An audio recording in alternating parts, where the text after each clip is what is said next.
Isang malungkot na letter ang pinost ngayon ni Heart Evangelista sa kanyang Instagram bilang pagse-celebrate ng Mother's Day. Pero may kinalaman ito sa muling pagkawala ng kanyang anak. At narito nga naging mensahe ni Heart para sa kanyang anak na tinawag na Francisco. My son, Francisco, I was so sure to meet you soon. I had prepared a few things you may like, but for some reason your beating heart lost its way to us.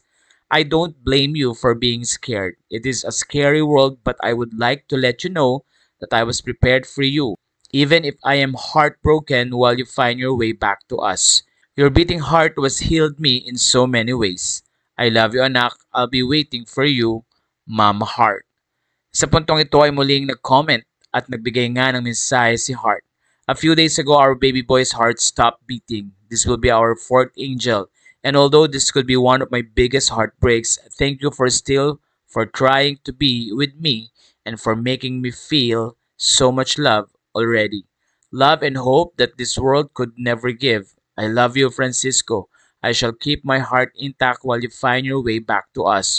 To all the mothers, fur moms, mothers to friends, thank you for your heart and all the women like me going through same struggle. Happy Mother's Day, Francisco, my Francis, I love you, anak.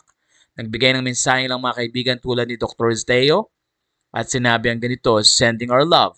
Ayon naman kay Risa Manangkil, Happy Mother's Day, heart. You are one of the strongest and most beautiful mamas I know. Sending tight, warm hugs. Sa puntong ito ay nag-comment din sina Julina Magdangal, Kat Hermosa, Elis Hoson at marami pang iba. Umaasa at nagpipray naman sila na magkakaroon din at darating ang tamang oras na may enjoy ni Heart Evangelista ang kanyang magiging anak.